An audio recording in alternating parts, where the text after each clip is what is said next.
I like the mug, Morad. Keep the mug. Mohannad's here now. Yeah.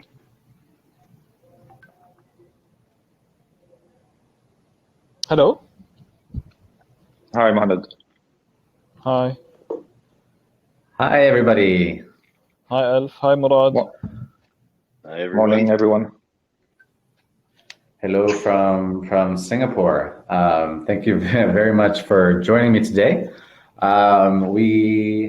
Today we're talking about productivity and profitability in restaurants, specifically in the GCC region, which I'm hoping to learn more about. First of all, let me do a quick round of introductions, starting with me.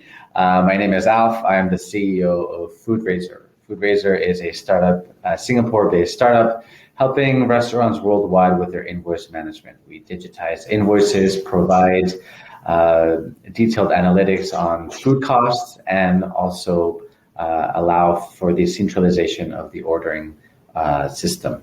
I'm joined today by a few speakers from Dubai. We have, first of all, Abdul, who is Managing Director at Glee Hospitality Solutions.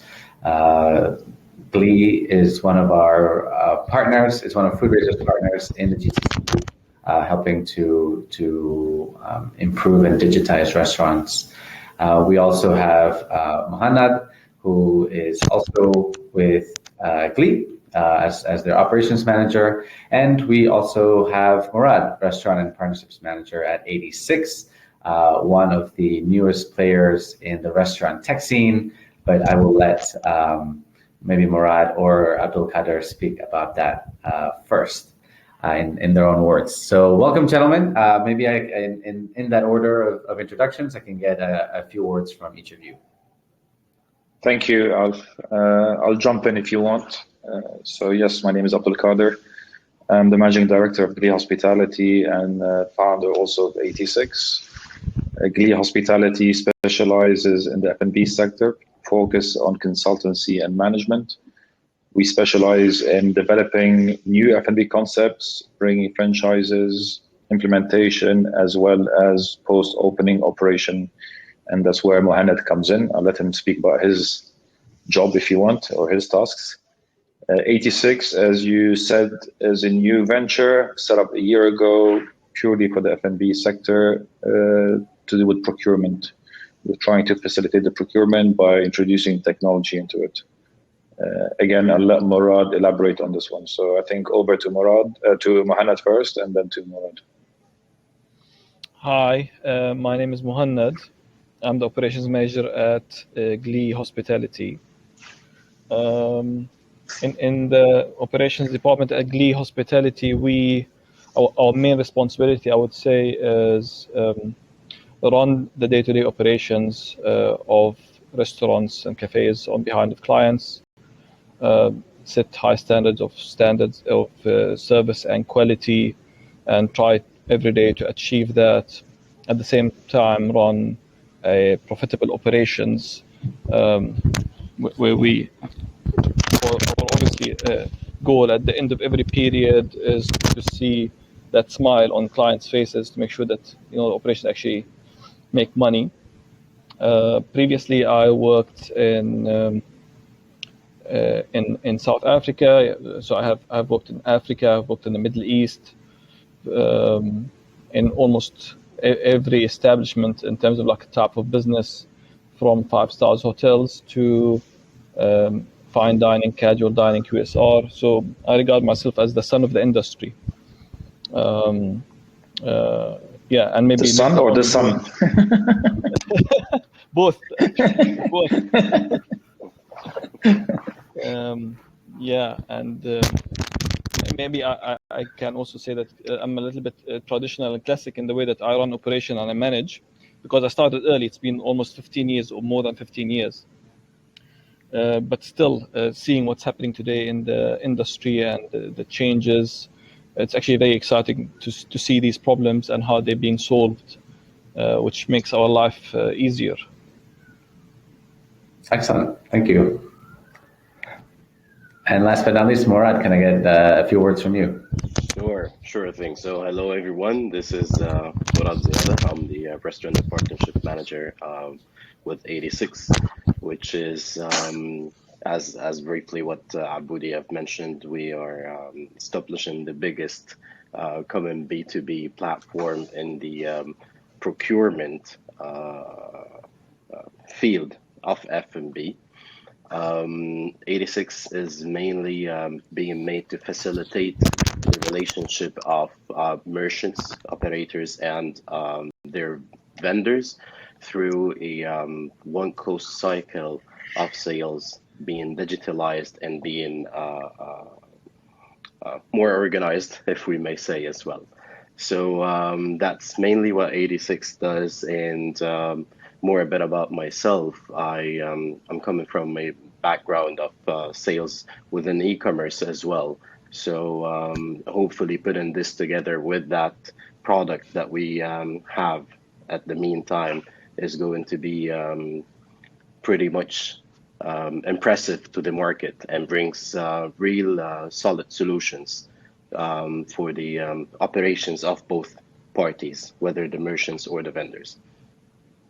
Excellent. And we've seen actually in this part of the world, some of these players come up and they're very much in demand. There are a lot of inefficiencies on both sides that companies like 86 are trying to solve for. So just to set the structure for today's conversation, I'm keen to understand a little bit. Mohannad earlier was mentioning his understanding of the problems that kitchens are facing, and I think I want to start there. Maybe try to understand how you guys perceive what these problems are, and I'd also be quite interested to know which part of these problems are relatively unique or accentuated, etc. In the GCC region. For example, talking about Singapore, we are, food costs are always going to be relatively higher than in other markets because everything is imported. So there's that additional, additional cost to that as well, right? And of course that has a few important implications downstream. So I'd be interested to know, what are some of the characteristics of the F&B space in your region, and also in terms of framing it as a problem, right? What are some of the problems that are there that need solving? So maybe we can start there, and then we can take that conversation a little bit further in terms of what are people trying to do, what are some solutions available, and what does the future look like in terms of productivity and profitability? So you want me to jump in, or? Sure. Okay, yeah. I'll let Mohannad get into a deeper conversation if you want, but in terms of a high level, in terms of the problems, I think you mentioned one of the main ones, similar to Singapore and the UAE, most of the products are imported. So in terms of the food cost, you need to manage the food cost in terms of importing, shelf life, and the rest of it. But you need to compound this with labor. So we have, if you want, a difficulty when it comes to labor, finding skilled labor. And in most cases, when it comes to the restaurant industry in the UAE, most of the guys working in the restaurants are coming from a foreign country. So you have a language barrier, you have a training barrier, you have the cost associated with bringing building the team up. We're currently facing this specifically in Saudi due to limitation to work permits, the cost related to work permits, and finding the talent pool, if you want, in this business. Previously, I worked in London and Paris, and if I had to replace a waiter or replace a manager, I used to put a sign on the door, and within 2 hours, I have 5 CVs. It doesn't work this way here. We don't really have part-timers. It's becoming more. So you're finding more and more companies providing part-timers. But in reality is you do not have students like you have again in Europe, the West or the East, in a way where you have students coming in to work on the weekend at peak hours, where you pay them by the hour, where you pay drivers by the hour. Here we have to hire everyone on a full-time basis, regardless of the business and the performance of the business. Not all restaurants are busy 7 days, 24/7. So again, in Europe, we typically used to get extra drivers on the weekend to cover the deliveries, whereas here I need to have sufficient drivers on the weekend, but yet I need to carry their salary if you want during the week. So that's where I see potentially a lot of work that needs to be done in terms of being able to have part-time, more students, more younger crowd coming in, and just getting some experience, if you want, in the industry, earning some pocket money. Again, in Europe, most people work on the weekend in restaurants or to earn some pocket money. But again, language barrier is an issue that we face here, that most people are not native English speakers. And when you put them in front of the customer, a lot of training needs to go in the background to be able to really converse with the customers. So I guess that has an implication that the labor, which is more of a variable cost, is less variable, right? Maybe it's not necessarily a fixed cost, but it's you have to assume that regardless of your business performance, you're going to have to pay this much for the month because it's basically a salary. So you're 100% right. So again, even as Glee, the way we work in terms of our management agreements, we take a percentage on sales after food cost. And when clients ask me why is it on the net, it's because really everything below the food cost, it's pretty much fixed, give or take 1 employee. Obviously, as long as you're efficient, you don't have 20 employees when you need 10. But if you have 10 employees or 11 or 9, you don't really have that flexibility to move that one person or bring one person on. So it's really sales. So we focus on sales and then focus on the food cost and everything else below. As long as you're doing, I would say, what the normal is to do, you're good. I mean, rent is rent. Your labor costs, your utilities are fixed. There isn't much you can do there. Yes, don't leave the lights on, but some obvious ones. But otherwise, yes, it's a fixed cost. Excellent, and maybe we can come back to this point because it sounds like then for me the implication there is that the lowest hanging fruit is going to be like, what can you do about your variable costs to reduce those, right? Because changing this labor problem, that's almost like a structural one, regulatory, maybe cultural as well. Like that takes that's grand scheme change. Whereas maybe the variable cost is something that you as individually or as your own business can solve. But before that, Mohannad, Morad, anything you want to add or kind of further dive deeper into what Abdul Qadir just said?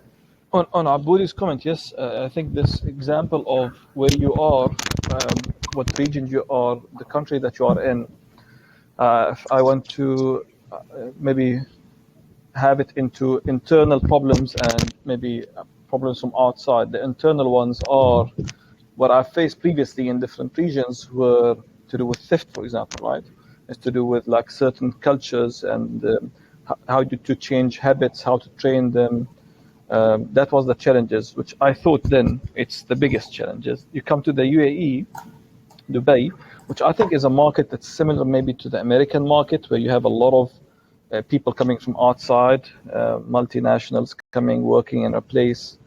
And you don't have a challenge much there with their habits or with things like,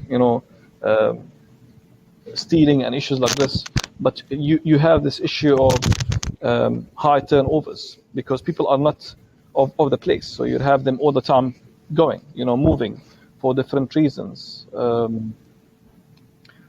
And I think maybe part of the questions that was in the webinar of things that we will be discussing is why is that? Why people keep on moving? Why they leave? There's actually many reasons for that, and I was looking at one survey that was done in the States, but I think it's also similar to elsewhere. Big part of this is the percentages, which is very interesting, is either people are not enjoying the place because of not what they expected, or because of training, they're not getting enough training, or because the boss is a jerk, so the boss is not happy with them, basically, right? So he's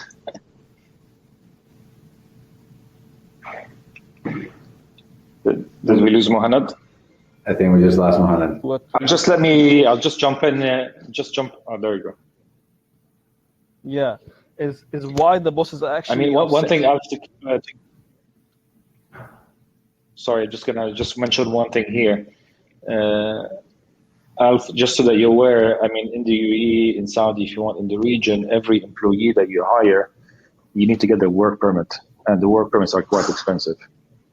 As specifically when it comes to a ratio based on the salary.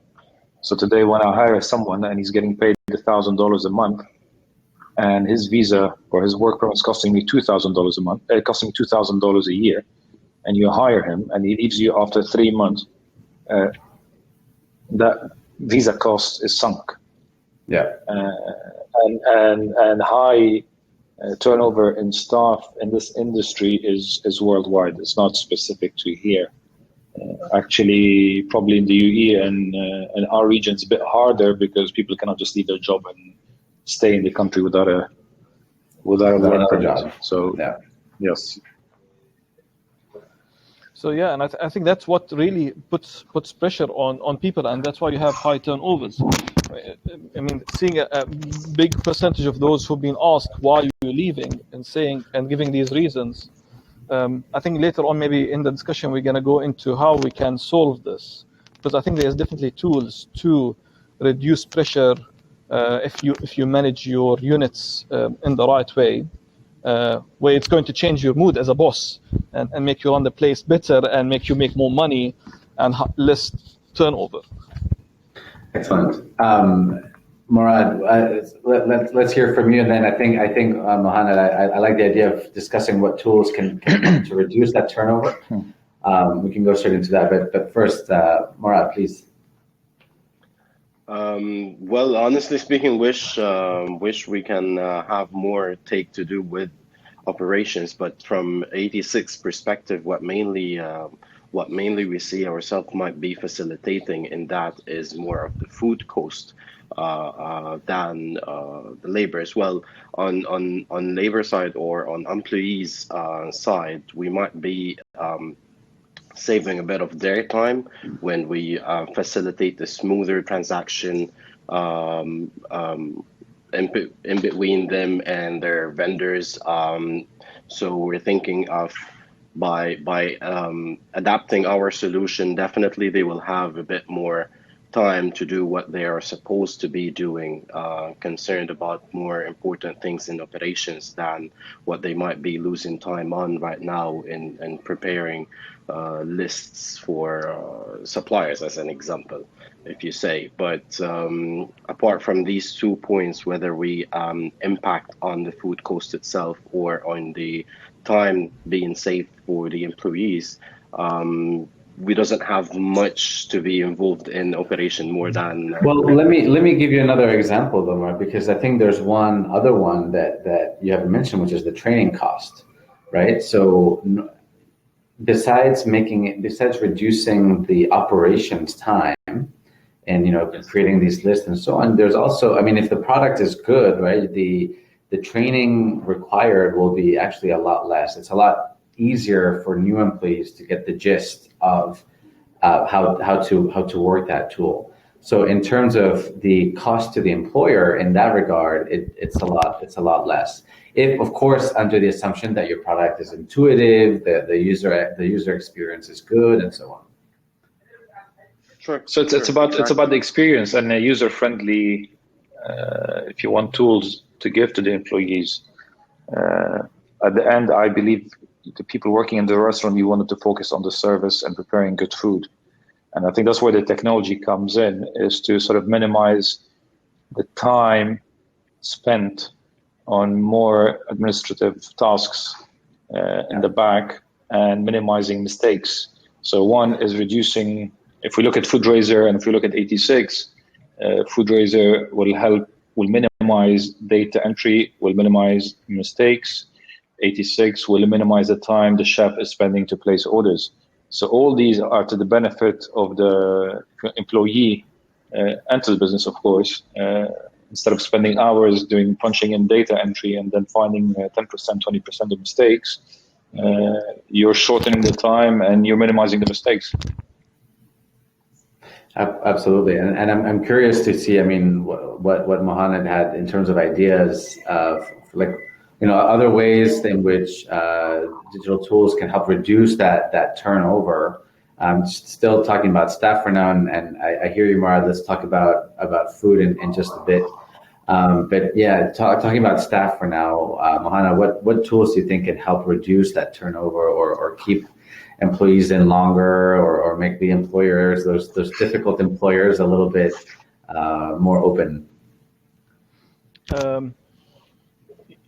I think, again, being maybe a traditional or like classical, having this type of management style, which is the old classic style, we've maybe been labeled or attacked that we have too much rules and policies and system and strict and so on, and we want everything by the paper and the pen. And at the end of the day, if the outcome would give me what I'm trying to achieve, right? So I put a lot of policies in place and systems and do this and this and this and this and that because I want to get to the bottom line, right? I want to change a percentage. I want to fix something. I want to achieve a certain standard of service or quality in terms of consistency and so on. If I have a tool that comes in that would help me to achieve that, that's going to make less work for the team and less policy and less paperwork and less systems, and I'm happy to do it. And I think this maybe a lot of people, again, maybe traditional people who don't accept these because maybe they feel, it's not, you can't see it, it's not physical anymore, right? We wanted hard copies of things and paper and pens. And so if you give me the outcome, I'm happy to do it. And I think, why do we normally have a lot of structures and systems and policies in place? Because we want to control the employee and our team members. I personally believe, again, from my style, is that you put them within a certain frame, let them work within a certain track, do this, you're not going to go wrong. But that's a lot of maybe control is not the right word, but I know what you mean. Yeah, like being strict, let's say, right? So enforcing a very rigid system, let's say, and that is going to cause people being under pressure and not performing. Again, high turnover rates because of this. So a tool that's going to come in place like 86 or like Foodrazer and going to give you, again, what you're looking for. I'm going to be maybe trying also to link Morad and 86 into this. At the end of a period, I would say I want to achieve this number because I have high cost in this product and this product.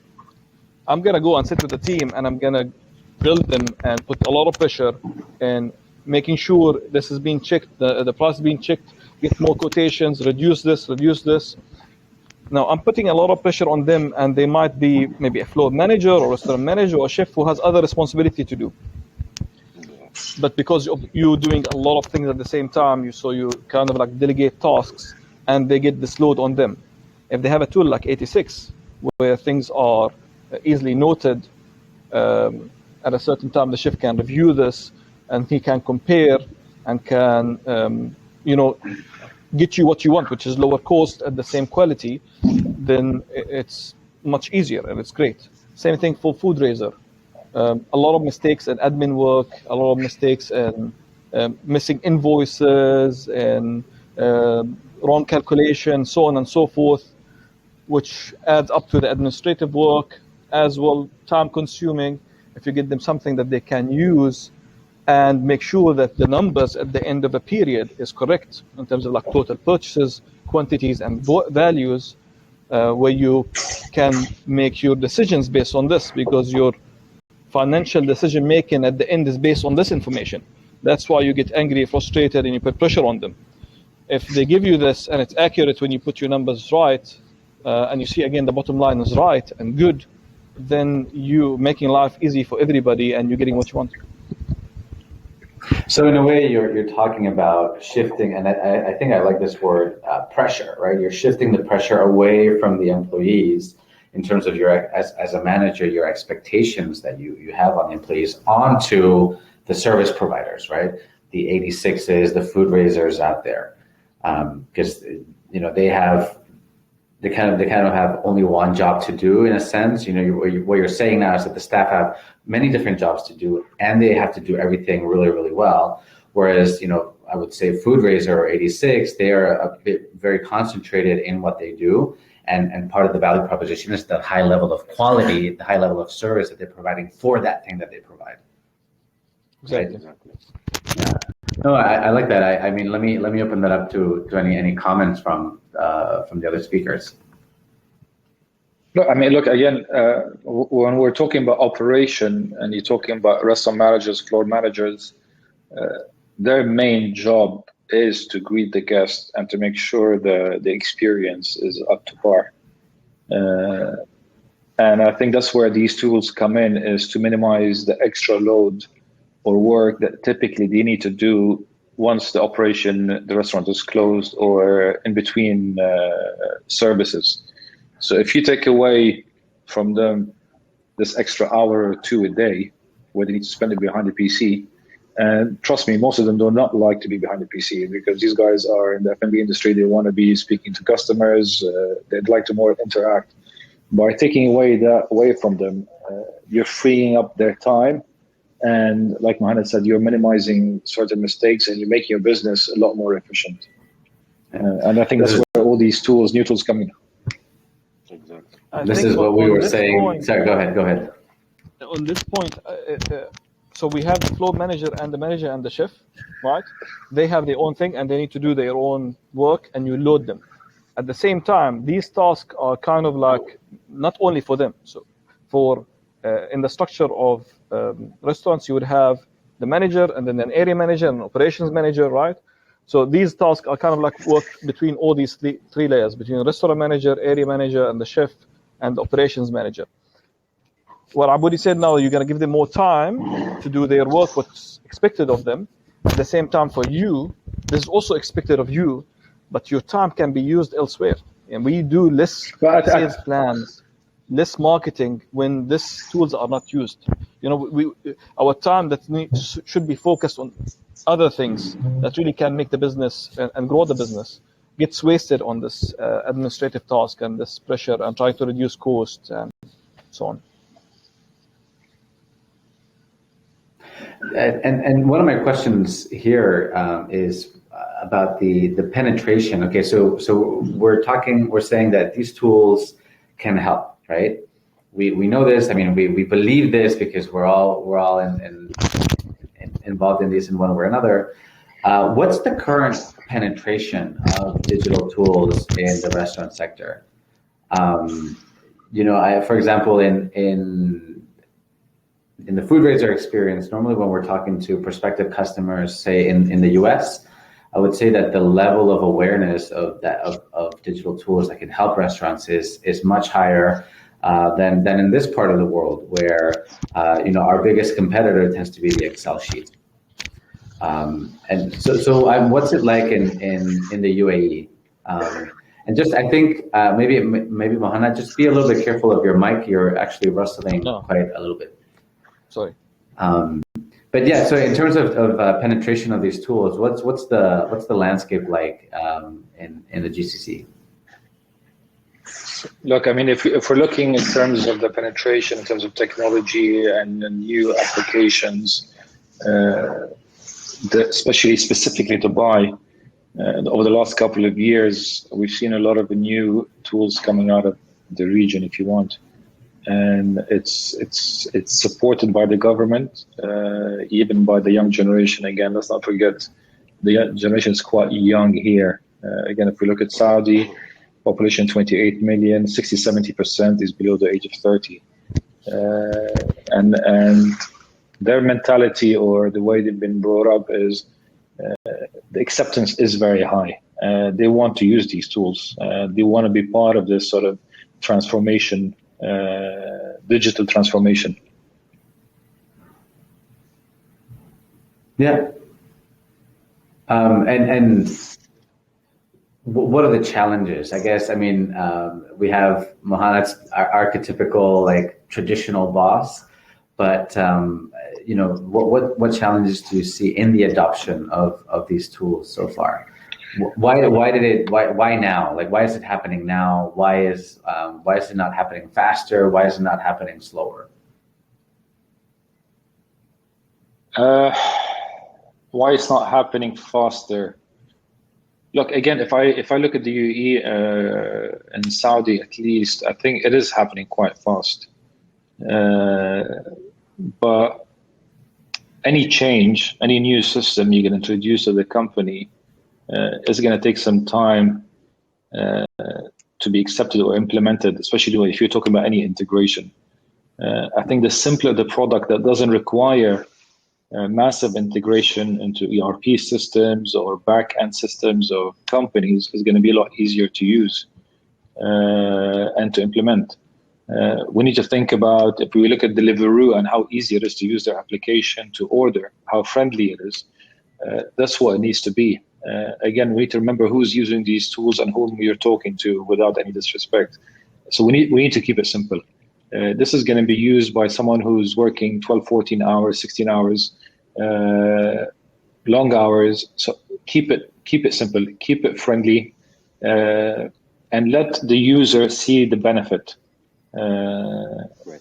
I think by giving these tools, you're not reducing the number of hours they're working so you can load them with more work. No.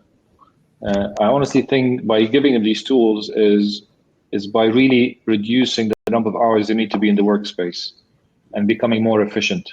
Less paperwork, less stress. That's what I think these tools need to do. It's not, okay, the chef is working 12 hours, suddenly he's going to load. Mohannad, please,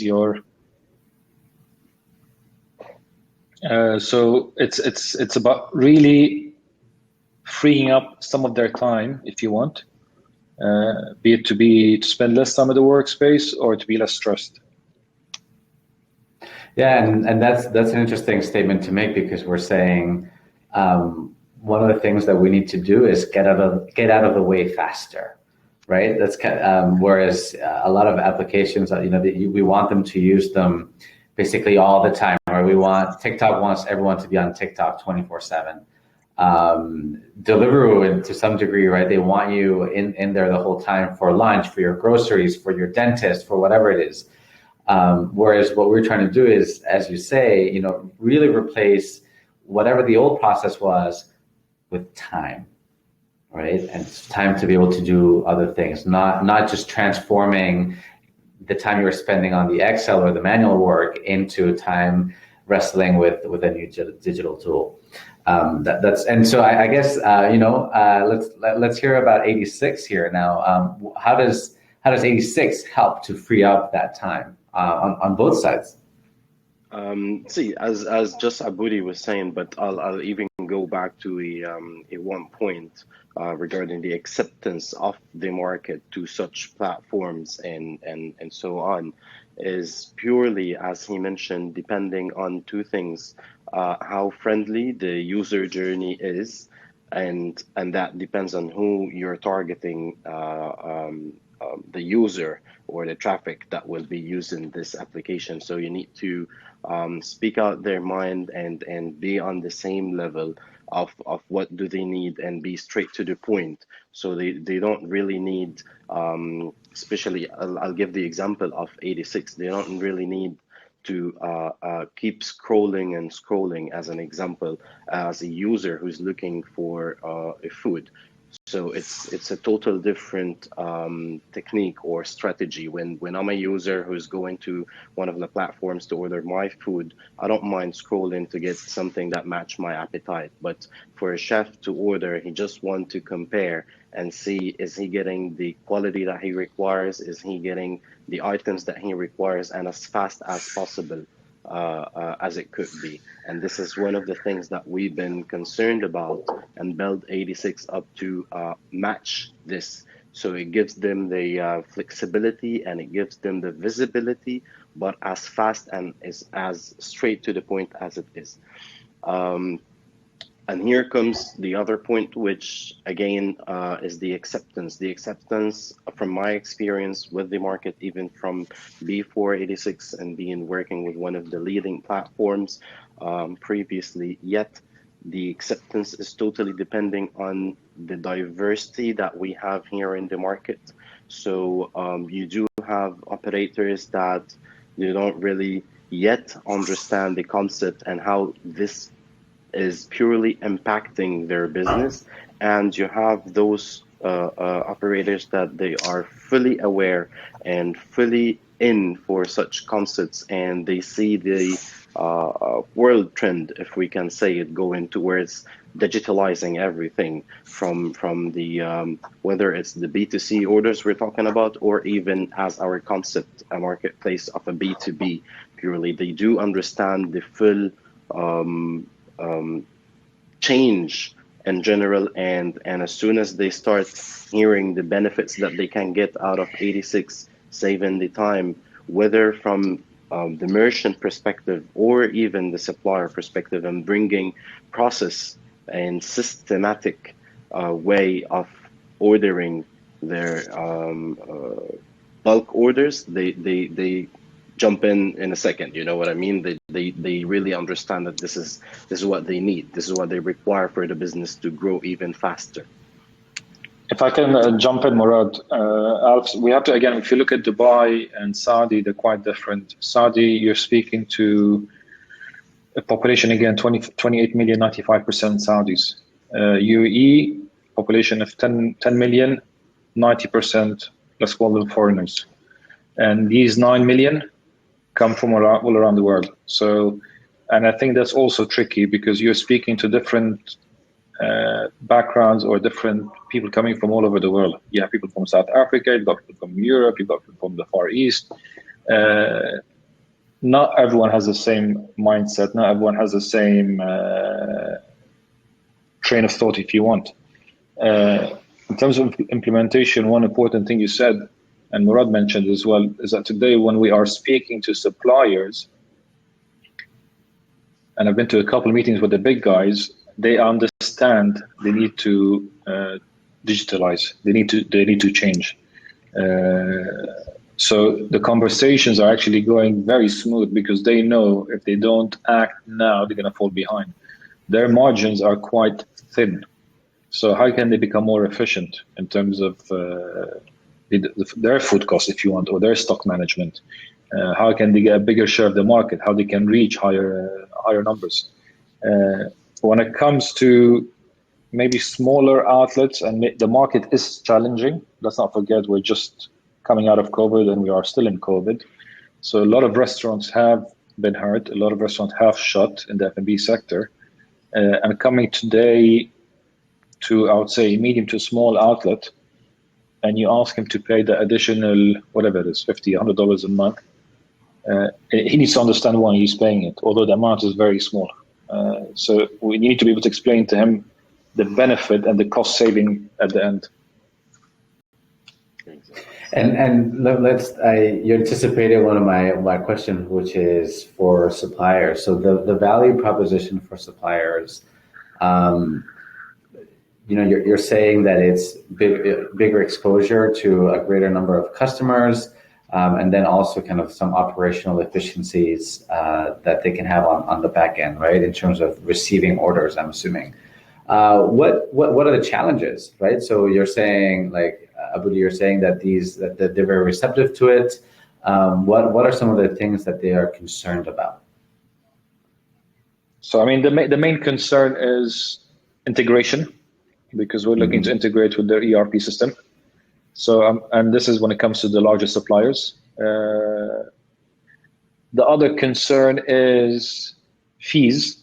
So if today they're receiving orders from Morad, Alf, and Mohannad by SMS, WhatsApp, and email, and tomorrow I'm saying, guys, we can aggregate all this and you receive it on a dashboard, they're like, but they're already my existing customer. By passing it on to you, I'm going to have to pay certain fees. So I would say these are the two main challenges. I mean, again, integration is not a challenge. It's just time and investment that will be required from our side to get it done, and we will get it done. For existing customers, I get their concern, considering the low margins. But again, once they see the dashboard, what we built for the supplier, once they see the added benefit of what this dashboard can do for them in terms of, again, data entry, speaking directly to the restaurants, being able to promote their products and so on, they quickly understand the added benefit at a small cost, if you want. Yes. Adding to this, to all the points that Abdul have just said as well, I'd love to add also, when they realize the factor of the growth of business or the incremental sales that might be even generated through being on such a platform. And I'll give you an example. I mean, we as a platform, we're looking to be working with all kind and size of vendors, which typically and technically, these are not being entertained with each and every big supplier, let's put it that way. However, we are willing to go knock doors on those guys and bring this solution for them. So from a supplier perspective, facilitating for him as well, a huge part of his sales efforts through a digital platform.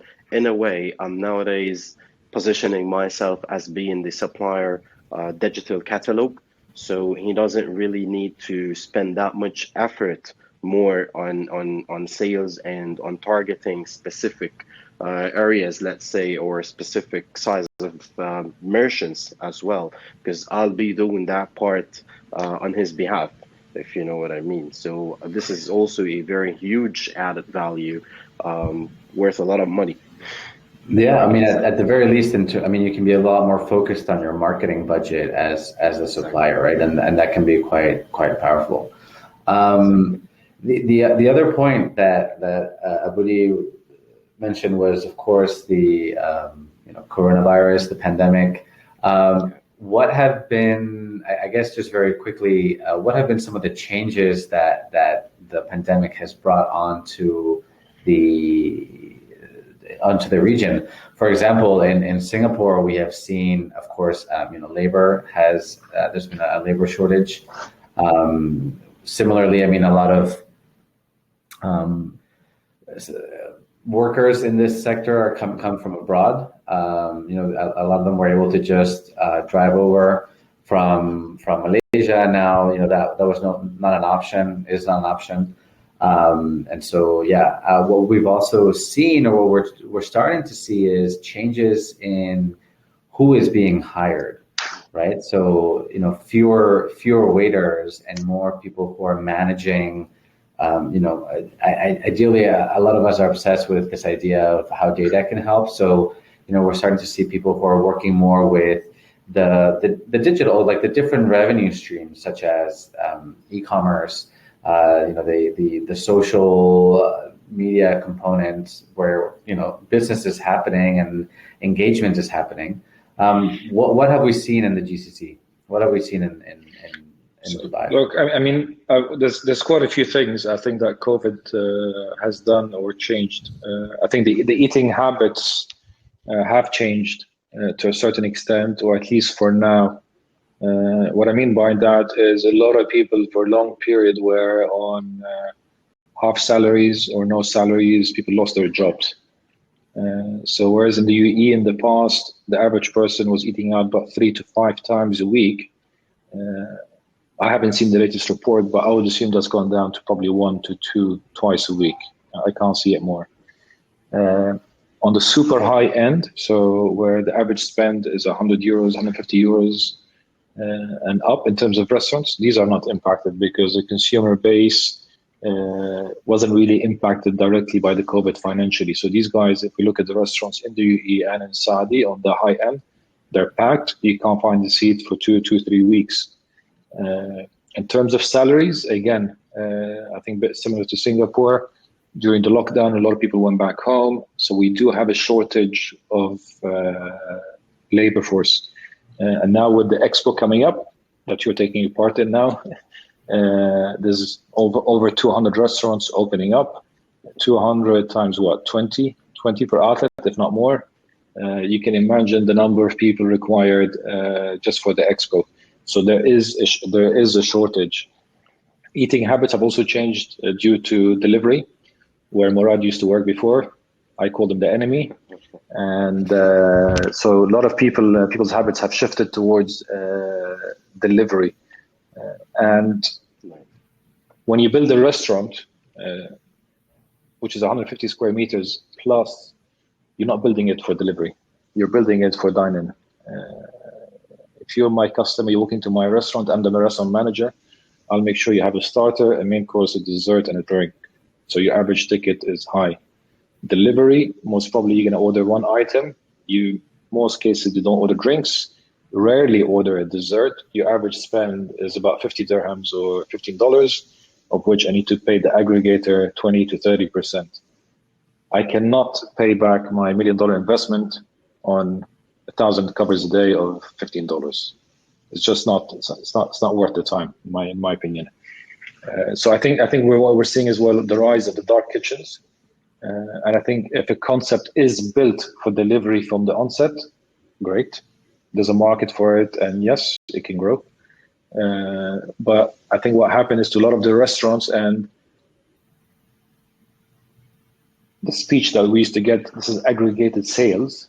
The problem is the dine-in has gone, or there's less dine-in on the middle to low end, and shifted towards more delivery. But I'm paying a hefty price on delivery, yet I need to keep manning my outlet, number of staff from morning till evening, and I'm still paying the same rent. But yet, even if I'm achieving the same 100% in terms of sales, but on that 100%, 20% is going to an outside party to deliver. So it's immediately gone down to 80%, and the average spend has gone down because you can't really upsell online. The only way you can upsell online is by doing your promotion. And I'll argue with anyone till Kingdom come on this one. It's all about promotion, low check, buy one, get one free, 30% off. Remove this, and I'd love to see what happens to the delivery market. Except, of course, you have some strong brands. So again, it's not across the board. So I would say you do have 20% very, very strong brands on delivery, but I'd say 80%. If you put the full price on it, they're going to struggle. The consumer is going to struggle. So look, a lot of things have changed. Dark kitchens again. So many dark kitchens opening up here. We have our first unicorn in UAE in terms of dark kitchen, $1 billion plus. I know of at least 5-7 funds behind dark kitchens. Is it the future? Good luck. I hope not in the same way, because I do believe then people do go out to restaurants to interact, to have a good time. So you go out to have a drink, to have a meal, to see your friend, to catch up, and some music, to get the experience. Delivery, you're getting the food at home. You might be sitting with some friends, but I don't think you get the full experience. Yeah, and I think that ties in so well to our your first point at the beginning of this chat of like labor, because labor is more or less fixed, right? It's very difficult to adjust, especially when you're trying to have a hybrid model where you want to keep the restaurant open because you need to, but then it's not really worth it to have all this staff, and it's very difficult for you to adjust because of the kind of the greater scheme of the structural issues that there are there. That's pretty brutal. Look, delivery is growing, and delivery is here to stay. There's no doubt. I just think in terms of the designing the new restaurants, you need to take that into consideration when you're designing a new restaurant in terms of square footage. Design it in a way where you can do delivery efficiently, where the driver is not coming through the restaurant with his bag and you're sitting in the middle.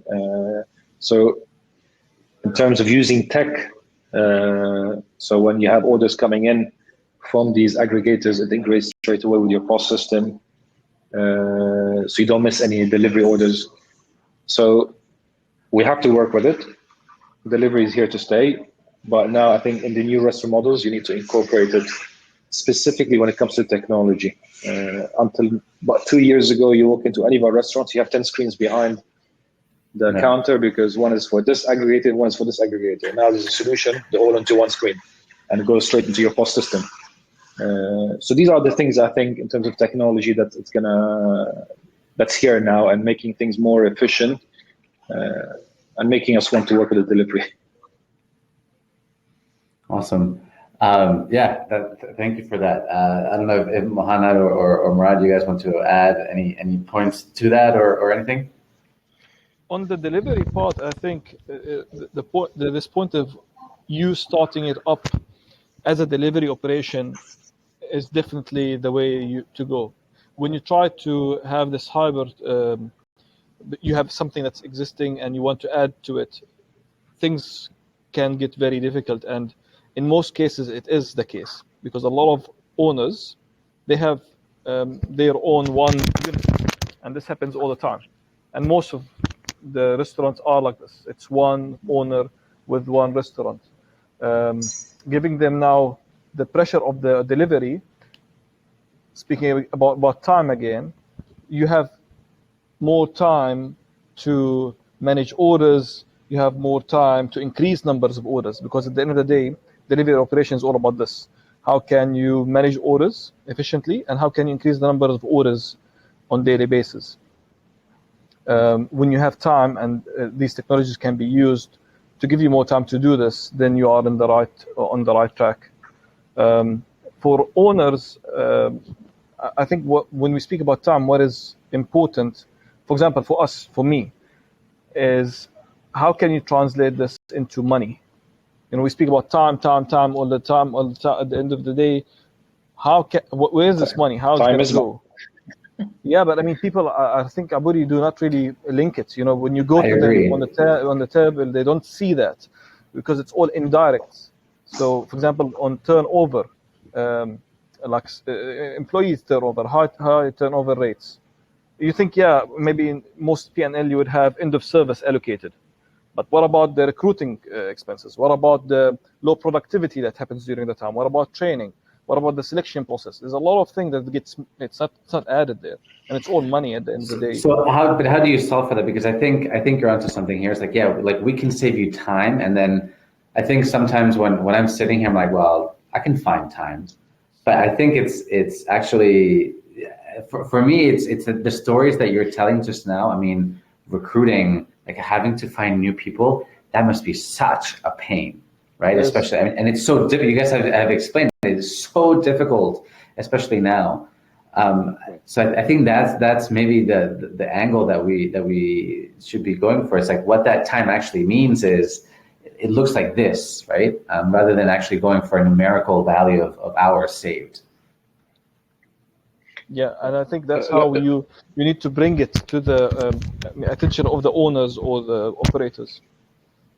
It has to be translated. It has to be like clear, direct. This is what it is. You need to convert it for them. I mean, staff training and staff retention is super important because it is, like Mohannad said, it's very costly and it impacts the operation directly. So again, restaurant business is all about service. And giving the experience. So whenever you bring somebody new, it takes time to settle in.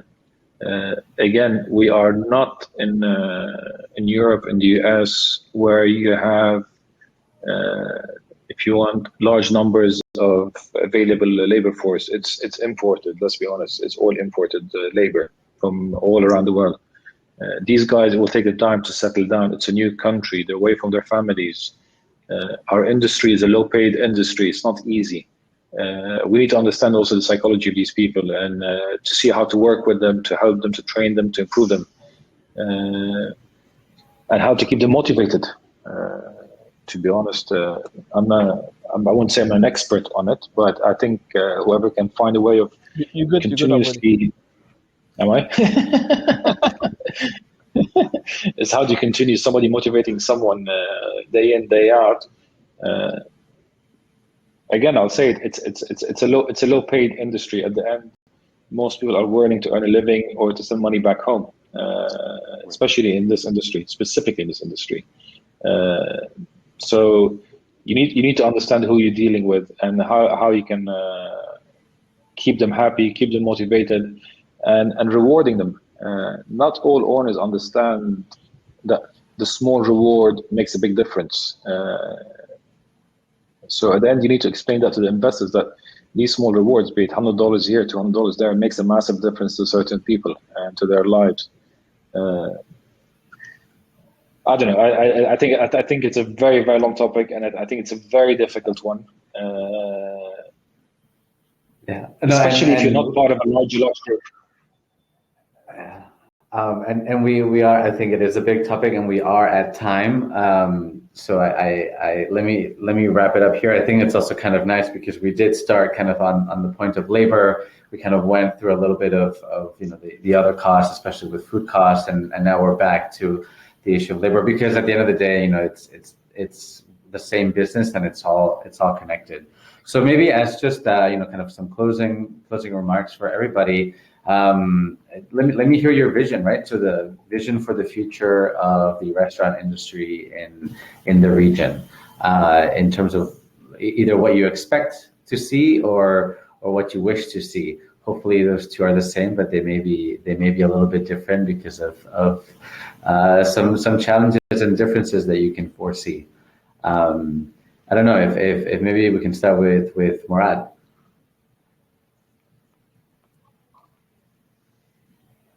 We can't hear you, Morad. Morad, we got you on mute, maybe.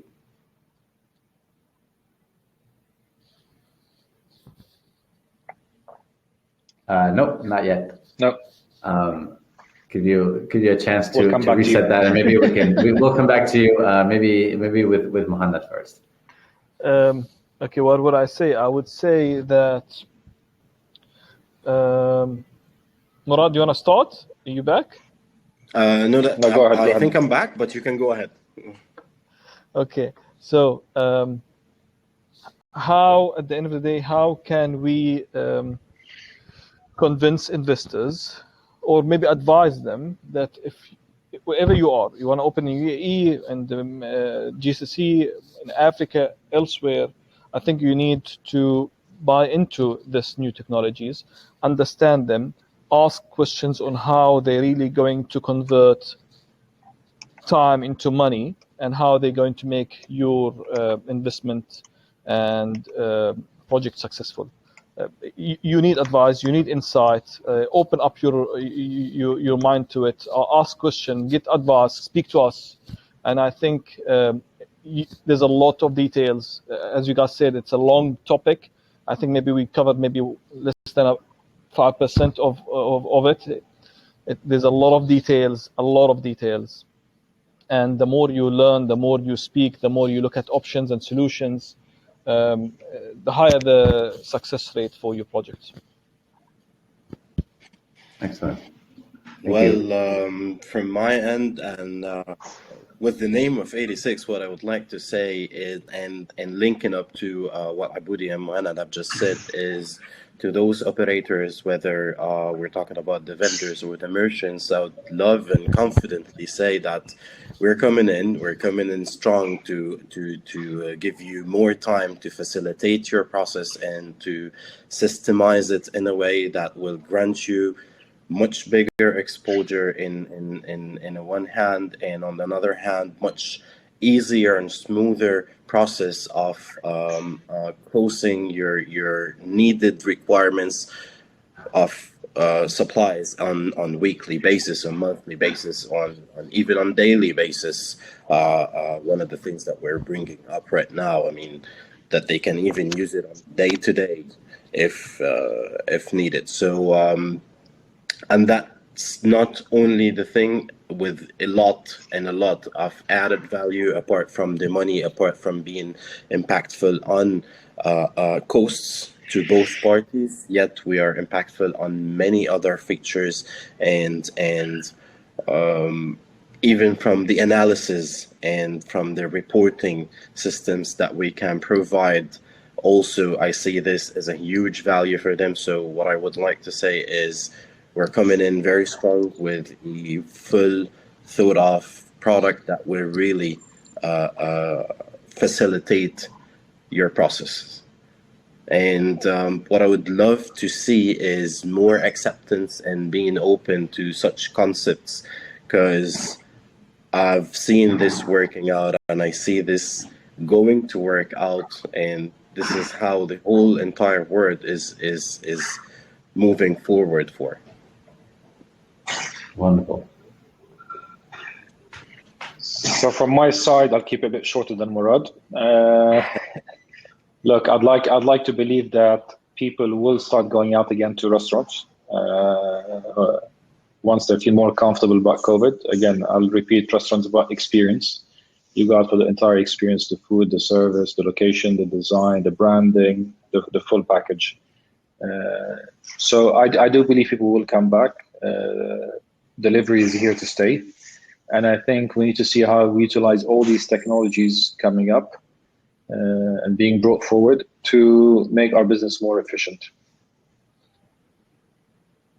Wonderful, and I completely I thank you for all those points, and I completely agree. I think for me, the part of the vision that I have is that we get away from this idea that businesses or that F&B is different. I think every industry believes that they are unique and different, and for sure there are some unique points, but in terms of how they can run as a business, I think there's a lot of similarities to other industries that have been able to modernize and digitize and adapt to the new reality of, for example, of a post-pandemic world. And I really want I want Foodrazer, and I want myself to be a part of that. And so I think, not just here in Singapore, but also in the GCC, working together with Glee and hopefully 86 in the future. So I think I think I do get a sense of optimism from everybody, and I do share that. We are at time, just a little over the hour mark, so I will wrap it up here. But once again, let me thank all three of you for joining me. I think it's been a really solid learning experience for me, and I hope for the listeners out there. This talk is being recorded, so there's a chance for anyone to come back and look at it and learn from you guys in the future. Once again, thank you. Glee Hospitality Management, 86, and Foodrazer, thank you for joining us, and we'll see you very soon. Thank you. Thank you. Thank you. Take care. Thank you. Thanks.